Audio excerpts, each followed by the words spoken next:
ঘুমোবো আমি, ঘুমোবে তুমি, গল্প শোনাবে ঘুমপড়ি, হালকা আলো চোখ বন্ধ। চলো একটা গল্প শুনি, রাতের গল্প বাংলায়। আজকের গল্প রাতের অতিথি। ও গোপাল বাবু যে, শুনলাম কাল রাতে আপনার বাড়িতে চোর এসেছিল। সে কি কাণ্ড মশাই! চোর বলে চোর, সাংঘাতিক চোর। চোর ডাকাতেরই তো চোখ পড়েছে মশাই। চারিদিকে চুরির খবর, শুধু চুরি আর চুরি। সোনা দানা, টাকা পয়সা, বাসন কোসন, জামা কাপড়, এমনকি জুতো, ঝাঁটা, বস্তা, পাপোশ, যা পাচ্ছে চেঁচে পুছে নিয়ে চলে যাচ্ছে। পরেশবাবুর বাড়িতে যেদিন চুরিটা হলো, তার পরের দিন তো লজ্জা নিবারণের বস্ত্রটুকুও রেখে যায়নি। তা যা বলেছেন, চোরেদের আস্পর্ধা দিনকে দিন বেড়েই চলছে। অতি সত্য কথা। নরেনবাবুর বাড়িতে যে চোরটা এসেছিল, সে রীতিমতো নরেনবাবুকে দু চার কথা শুনিয়েও যেতে ছাড়েনি। কিপটে, কঞ্জুস, নিচু নজর, রুচিহীন, এমনকি কত খারাপ খারাপ কথা বলেছে। আপনার বাড়িতে চুরি করতে এসে সে ভুল করেছে, গঙ্গা স্নান করে প্রায়শ্চিত্ত করতে হবে। বটে বটে, ঠিকই বলেছ। নরেনবাবু তো সেই থেকে ভারী মনমরা হয়ে পড়েছে। দুদিন জল অন্ন কিছুই গ্রহণ করেননি। তবে কিনা বিশ্বকঞ্জুস নরেনবাবুর সেই থেকে হাত বেশ দরাজ হয়েছে। এখন দেখছি বাজার থেকে বড় মাছ, ময়রার দোকানের ভালো ভালো মিষ্টি সন্দেশ সব নিয়ে যাচ্ছে। তাই নাকি? তা আপনার বাড়িতে কি কি চুরি হলো সেসব এখনো হিসাব করিনি। কিন্তু গোপালবাবু, আপনার কবজিতে রোলেক্সের হাতঘড়িটা এখনো দেখতে পাচ্ছি যে, ব্যাপারটা কি? চোর কি ওটা দামি ঘড়ি বলে বুঝে উঠতে পারেনি? পারেনি মানে? ঘড়িটা এক টানে প্রথমে খুলে নিয়েছিল, তারপর ঘুরিয়ে ফিরিয়ে দেখলো কত সালের কোন মডেল, কত দাম, সব গড়গড় করে বলে দিল মশাই। তাজ্জব কথা, তবু নিল না। না, ঘড়িটা খুব তাচ্ছিল্যের সাথে ফিরিয়ে দিল। বলল, এই ঘড়ির এখন অনেক দাম, সাবধানে রাখবেন। বলেন কি? কলিযুগ কি শেষ হতে গেল নাকি? তারপর ধরুন, আপনার স্ত্রীর গলায় একটা 15 ভরি সীতাহারের কথাও যে শুনেছি। সবাই বলে ওটা নাকি খুব দামি হার। তা নিশ্চয়ই সেটা নিয়ে গেছে। ওহ, সীতাহারটা তো ছুলোই না। দূর থেকে দেখে বলল 14 ভরি 8 রতি মাপ আছে। এখনকার বাজার দর নাকি 1.5 লাখ টাকার উপর। সেটাও নেয়নি। এ আবার কেমন চোর? আপনার লোহার আলমারিটা খোলেনি? খুলেছে বই কি। চোর কথাও বলল, খুলেও দেখলো। ওই আলমারিটা ভালো করে খুলে দেখলো। ঠিক দেখেছিল। হ্যাঁ, দেখেছিল। আমার সব ক্যাশ টাকা ওই আলমারিতেই তো থাকে। আজ লেবার পেমেন্টের জন্য 2.5 লাখ টাকা ব্যাংকের থেকে তুলে এনে ওই আলমারিতেই রেখেছিলাম। টাকাগুলো বের করে গুনে টুনে দেখলো, তারপর থলিতে ভরল তো। হ্যাঁ, থলিটা সঙ্গে করে ছিল বটে ওর, কিন্তু নিয়ে গেল না। ভালো করে ভরে টরে আবার আলমারিতে রেখে দিল। বলল, যেমন সাজিয়ে রেখেছিলেন অমনিই থাক। 2.5 লাখ টাকা! চোর আপনার 2.5 লাখ টাকা থলিতে ভরলো, তারপর আবার থলি রেখে দিয়ে চলে গেল? কি বলেন কি! আমি তো হাত কামড়াবো।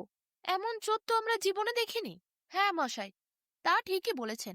আচ্ছা, ওই পূর্ব ভারতের আপনার যে হীরের কালেকশনটা ছিল, ওটা আছে? ঠিক বলেছেন। বহু কাল ধরে হীরের কালেকশনটা আছে আমার কাছে। ওটা আমার নেশা। রেহাই পেয়েছে হিরেগুলো মশাই, লাখ লাখ টাকা দাম। তা সেসব কি ছেড়ে দিয়ে গেল? না, ছাড়েনি। আমাকে জোর করে সিন্দুক খোলালো। তারপর খুঁজে খাজে দেখলো 150 হিরে, নানান সাইজের, আবার মুক্ত, নীলা, পোকরা, চুনি, গোমেদ, সব পাথর মিলে প্রায় কোটি কোটি টাকা হবে। আহা, কি বলেন! পিলে চমকাচ্ছে যে। তাহলে কি হলো? সেগুলো ভালো করে ঘেটে ঘুটে দেখল। তারপর বলল, এত দামি জিনিস বাড়িতে রাখতে আছে মশাই, ভালো করে মাটিতে পুঁতে রাখুন, নাহলে ব্যাংকে গিয়ে রেখে আসুন। কি বলেন! তা ঢুকেছিল কোন দিক দিয়ে চোরগুলো? জানলা ভেঙে? না না, ভাঙচুরের শব্দ হলে তো শুনতে পেতাম। আমার আবার ভারী সজাগ ঘুম। বাড়িতে দৌড় দিলেও শুনতে পায়, হাঁটলেও শুনতে পায়, চললেও শুনতে পায়। দুটো এলসিসিয়ান কুকুরও আছে। আমার বন্দুকও আছে। বালিশের তলায় আলাদা করে পিস্তল নিয়েও শুই। সুতরাং মোটামুটি নিরাপত্তার ব্যবস্থাটা ভালোই ছিল। হ্যাঁ, আপনার বাড়িটা তো বেশ দুর্গের মতো। কুকুরগুলো খুবই তেজি, দারোয়ানগুলোও রয়েছে। তাহলে চোর ঢুকলো কিভাবে বলুন তো? সেটাই রহস্য।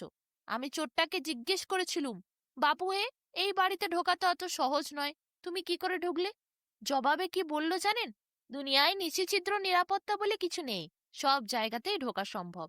আমি আপনার বাড়ির সামনে তেঁতুল গাছ থেকে হুক সমেত একটি দড়ি ঝুলিয়ে রেলিং বরাবর এসে ছাদ বেয়ে নেমেছি। তা শুনে আমি তো ভাবলাম, এ কি এ কি জঙ্গলে থাকা কোনো মানুষ যে গাছে গাছে ঝুলে বেড়ায়, তারপর এদিকে ওদিকে ঝাঁপ দিয়ে ঢুকে যায়। পুরোটা দেখতে পাইনি চোরের চেহারা, কিন্তু চেহারা দেখে মনে হচ্ছে খুব ভালো। মুখখানা ঢাকা ছিল, ভদ্রঘরের ছেলের মতোই দেখতে। দিনকাল যা পড়েছে, ভদ্রঘরের বেকার ছেলেরাও এখন ওইসব পথেই নেমেছে। তারপর কি হলো? চোররা তো নিঃশব্দে চুরি করে, সেটাই রেওয়াজ।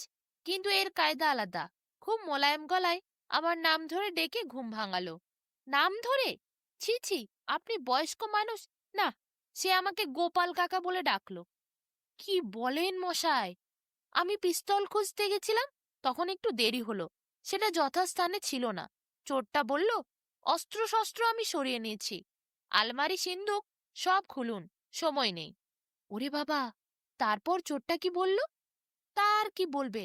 টাকা পয়সা, হিরে জহরত, সোনা দানা সবকিছুই দেখালাম, কোনোটাই তার পছন্দ হচ্ছিল না।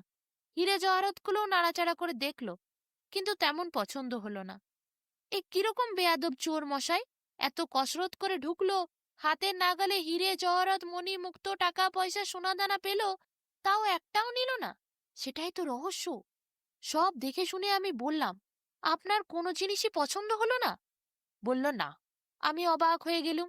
এর চেয়ে বেশি দামি জিনিস আর কি পাওয়া যাবে বলতো? চোরটি মুখ বেঁকিয়ে বলল, হ্যাঁ, এইসব দামি জিনিস বটে, কিন্তু আমার দরকারে লাগবে না। সব শেষে চোর আমাকে ফিসফিস করে একটি কথা বলল কানের কাছে এসে। কি বলল বলুন তো? বলল, আপনার বইপত্র কোথায় থাকে? আমি বললুম, নিচের ঘরে লাইব্রেরিতে।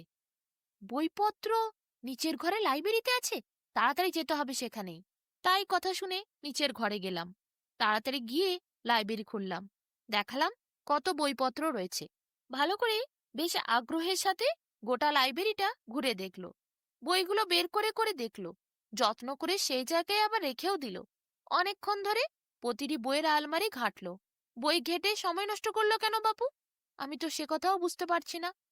যাই হোক, তারপরে আর কি বলবো, কিছুই বুঝতে পারলাম না। শেষে খুঁজে পেতে একখানা বই বার করলো। সেই বই বেশ পুরানো, নীলবাসনা সুন্দরী। কার লেখা আমি তাও জানি না। বইপত্র পড়ার আমার অভ্যাস নেই, বাপদাদার আমলের বইপত্র সেসব ছিল ঘরের মধ্যে। নীলবাসনা সুন্দরী, সেটা কি করলো তারপর? সেটা চুরি করলো মশাই। চুরি করতে এসেছিল, ওই বইটাই চুরি করে নিয়ে গেল। শুধু একটা বই চুরি করে গেল? হ্যাঁ, বইটাই নিয়ে গেল। বলল, দেখুন কাকা, এই বইটা আমি নিয়ে যাচ্ছি। আমি এখনো আশ্চর্য, কিছুই ভেবে উঠতে পারছি না। কিরকম চোর যে বই চুরি করে! সত্যিই আশ্চর্য ব্যাপার। এ বোঝার ক্ষমতা আমাদের নেই।